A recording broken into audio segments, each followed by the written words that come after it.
నమస్తే సార్. నమస్తే అండి. మీ పేరండి? నా పేరు రాజు అండి. ఏం చేస్తుంటారు సార్?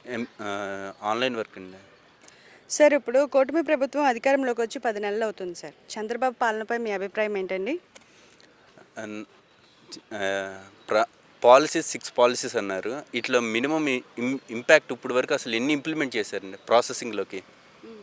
అసలు దీపం పథకం వచ్చింది కదా సార్. ది అసలు మినిమం 6 ఇచ్చారు. 6 మంత్స్ ఆల్మోస్ట్ ఇయర్ కంప్లీట్ అయిపోయింది. ఎన్ని కంప్లీట్ అయిందండి? అంటే గత ప్రభుత్వంలో డెవలప్మెంట్ ఏం లేదు కదా సార్.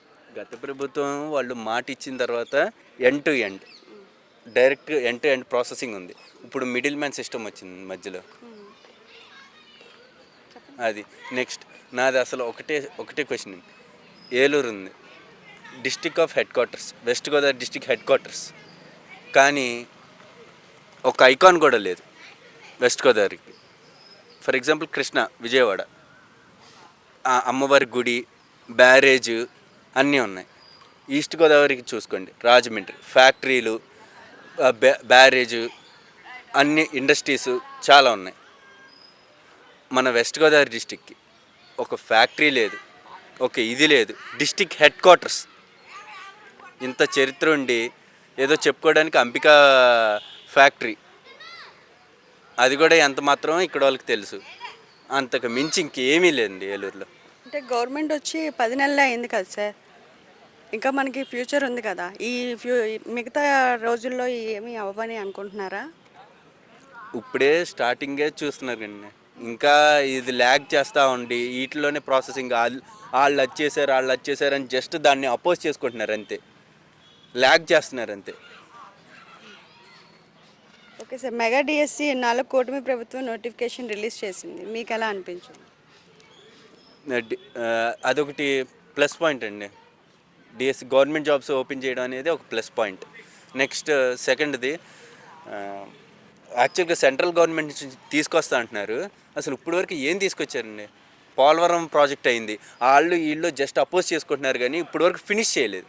అది ఇప్పుడు వేసిన ప్లాన్ కూడా కాదండి, బ్రిటిష్ వాళ్ళు వేసిన ప్లాన్. అది బ్రిటిష్ వాళ్ళు అప్పుడు వేసిన ప్లాన్ ఇప్పటికి ఇంకా ఇంప్లిమెంట్ చేయలేకపోతున్నారు. అంటే ఇప్పుడు గత ప్రభుత్వం చాలా అవకతవకలు చేసి వెళ్ళింది, వాటిని సెట్ చేసుకునే ప్రయత్నంలో డిలే అవుతున్నాయని అంటున్నారు కదా సార్. ఇప్పుడు ఏదో ఒకటి, ఇప్పుడు ఒక 10 మంచి పనులు చేస్తే ఒకటన్నా తప్పు ఏదన్నా కనపడుద్ది. మీరు ఆ ఒక తప్పునే పట్టుకుని ఫైండ్ అవుట్ చేసి అక్కడే స్ట్రక్ అయిపోతే మిగతా 9 మంచి మిస్ అయిపోతున్నారు. ఒక తప్పు కాదు కదా సార్, ఎటువైపు వెళ్తున్న దారులన్నీ క్లోజ్ చేసి ఉన్నాయి అంటున్నారు కదా. మీరు చెప్పాను కండి, పాజిటివ్ మైండ్లో తీసుకుంటే పాజిటివ్ సైడ్ కనపడుతుంది, నెగిటివ్ సైడ్ తీసుకుంటే నెగిటివ్ సైడ్ కనపడుతుంది. వాళ్ళు ఇన్ని సంవత్సరాలు చేశారు, అది బ్రిటిష్ వాళ్ళు వేసిన ఇది ఇప్పటికీ ఫినిష్ చేయలేదంటే మన ఇది చూసుకోండి. అదే బ్రిటిష్ వాళ్ళు కాటన్ ద్వారా ఆయన వేసిన బ్రిడ్జ్ ఇప్పటికీ ప్రాసెసింగ్ అంత స్ట్రాంగ్గా ఉంది, వర్కింగ్లో కూడా. చంద్రబాబు పరిశ్రమలు పెట్టుబడులు వస్తున్నాయి అంటున్నారు, నిజమేనా? ఎక్కడొచ్చినండి? ట్రంప్ దెబ్బకి ఆక్వా హబ్ అన్నారు. పోనీ పశ్చిమ గోదావరి జిల్లా దేనికి ఫేమస్? చేపలు, రొయ్యలకి ఫేమస్. ఏదైనా ప్రాసెసింగ్ యూనిట్ ఉందండి? స్టోరేజ్ యూనిట్ ఉందా?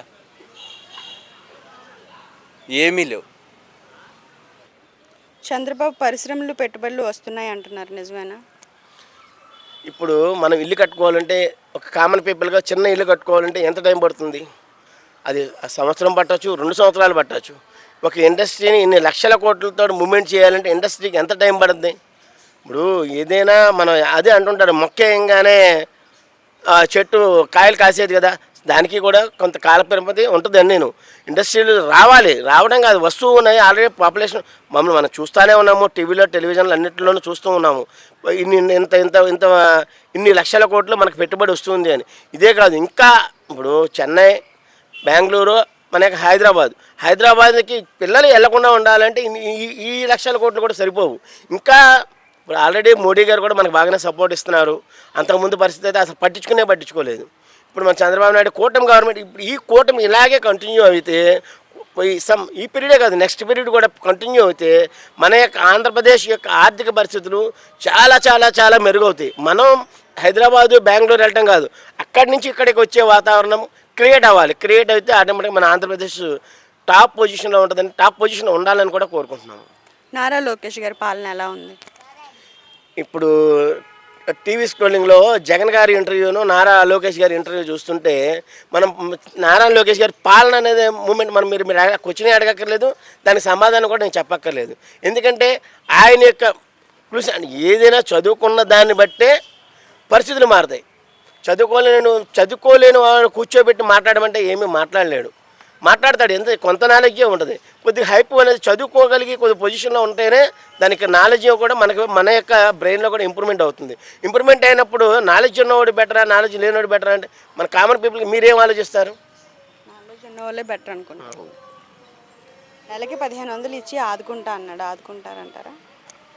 మేడం గారు, వాగ్దానాలు చెప్పడం వేరు, ఆచరణలో రావడం వేరు.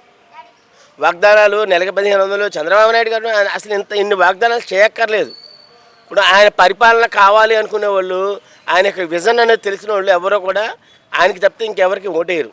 ఆయన ఇంత వాగ్దానాలు చేసి ఆయనకి ఇబ్బంది, మనకి ఇబ్బంది. ఆయన ఆ డబ్బులు సమకూర్చుకునే పొజిషన్లో ఉంటాడు తప్పితే స్టేట్ డెవలప్మెంట్ మూమెంట్ అనే మూమెంట్లో ఇంతంత వాగ్దానాలు చేసుకుని అప్పుడు ఆల్రెడీ జగన్ గారు ఇంతంత వాగ్దానాలు చేయబట్టే కదా ఇన్ని లక్షల కోట్లు మన ఎత్తి మీద పెట్టి వెళ్ళాడు ఆయన. అది ఇలా వాగ్దానాలు ఎక్కువ చేసుకుని ఆర్థిక పరిస్థితి చూసుకొని వాగ్దానాలు చేసుకుంటే ఇది ఎంత అంటే నామినల్గా ఆయన చేయడానికి ట్రై చేస్తున్నాడు. పాపం మొన్న కూడా ఇప్పుడు తల్లికి 15,000 స్కూల్ పిల్లలకి ఇవ్వడానికి ట్రై చేస్తున్నాడు. మే నెలలో ఇస్తారని చెప్పారు. ఆనందదాయకమే, కానీ మన యొక్క నెత్తి మీద బరువును కూడా చూసుకుని దాన్ని యొక్క ఫాలోఅప్ చేసుకోవాలి. ఫ్యామిలీ అంతా ఇది ఆర్థిక పరిస్థితి అంతే కదా. ఇప్పుడు కుటుంబం అయినా రాష్ట్రమైనా ఆర్థిక పరిస్థితిని నెత్తి మీద ఉన్నదాన్ని బట్టే మనం చేసుకోవాలి. దాన్ని చూసుకుని ఆయన జాగ్రత్తగా బ్యాలెన్స్ చేసుకుని చేయగలరనే మాత్రం అంటే ఆయన ఇచ్చాడు అంటే చేస్తాడనే ఆలోచన విధానం మీద వెళ్తున్నాము. ఇది 1 సంవత్సరం కాకపోతే నెక్స్ట్ ఇయర్ ఇది ఒక ఇంప్లిమెంట్ అనేది జరుగుతుంది అనేది ఎక్స్పెక్ట్ చేస్తున్నాం. మహిళల కోసం Chandrababu work from home jobs కల్పిస్తాం అంటున్నారు. మరి చంద్రబాబు గారు జాబ్స్ ఇస్తారని మీరు నమ్ముతున్నారా? మేడం గారు, పాత పరిపాలన చూసి ఈ పరిపాలన చూసి జాబ్స్ ఈ సంవత్సరం రాకపోవచ్చు, నెక్స్ట్ ఇయర్ అయినా కూడా జాబ్స్ మూమెంట్ అనేది 100% ఉంటుంది. ఎందుకంటే మా పిల్లలు ఎక్కడ హైదరాబాద్ వెళ్ళి లేదా చెన్నై వెళ్ళి బెంగళూరు వెళ్ళి ఉండకూడదనే మేము కోరుకునేది. అటువంటిది మన ఈ అట్మాస్ఫియర్లో మనకి మోడీ గారు కూడా సపోర్ట్ గట్టిగా ఇవ్వాలని, అలాగే చంద్రబాబు నాయుడు, పవన్ కళ్యాణ్, బీజేపీ గవర్నమెంట్ గట్టిగా ఉండాలని, గట్టిగా ఫైట్ చేసి ఆ పక్కనున్న స్టేట్లతో పాటు సమానంగా ఆంధ్రప్రదేశ్ కూడా ఎదగాలని, ఎదిగితే మన పిల్లలు జాబ్స్ వస్తాయి. ఇప్పుడు వర్క్ ఫ్రమ్ హోమ్ జరుగుద్ది, అన్నీ జరుగుతాయి. మనం ఏదైనా కాళ్ళ మీద మన అట్మాస్ఫియర్ క్రియేట్ చేయకోకుండా ఏదైనా రావాలంటే అది ఎవరి పరిస్థితుల్లోనూ ఏ గవర్నమెంట్ ఉన్న పరిస్థితుల్లో కూడా అట్మాస్ఫియర్ లేకోకుండా ఆ యొక్క క్రియేటివిటీ లేకుండా మాత్రం ఏది జరగదు. మహిళలకు ఉచిత ఆర్టీసీ బస్ ప్రయాణం పెడతా అంటున్నారు. ఈ పని మంచిదని అంటారా? అదే అంటున్నా, చంద్రబాబు నాయుడు గారు వాగ్దానాలు కొన్ని ఎక్కువగా ఇచ్చారు. దానికి ఆయన ఒప్పుకోవాల్సిందే, మేము ఒప్పుకోవాల్సిందే. అది పార్టీకి సంబంధం లేదు, ఏ పార్టీ అయినా సరే. అది అంటే మనకు ఆర్థిక భారం అయినప్పుడు దాన్ని ఏంటంటే ఎంతో కొంత అప్పుడు లేడీస్కి ఇంత రాయితీ ఇస్తానో లేదా ఇంకోటి టికెట్ లేకుండా ప్రయాణం చేయడం అనేది చాలా తప్పు. ఎందుకంటే ఏదైనా మనుగడ ఉండాలంటే మనీ కావాలి. మనీ సర్క్యులేటెడ్ లేకపోతే ఏ సంస్థ మనుగడ ఉండదు. మనుగడ లేనప్పుడు ఏ సంస్థని ఎవరో మెయింటైన్ చేయలేరు.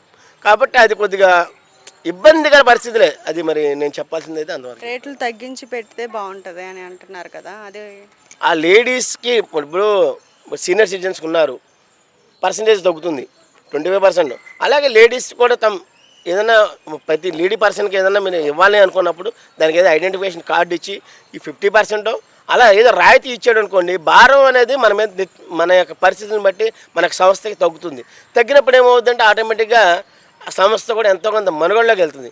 అదే పూర్తిగా భారం మనం సంస్థ మీద పడేస్తే ఆ సంస్థ యొక్క మనుగడ అనేది చాలా కష్టమనే నా ఆలోచన విధానం. 3 గ్యాస్ సిలిండర్లు ఇచ్చామంటున్నారు, అందుతున్నాయి అంటారా?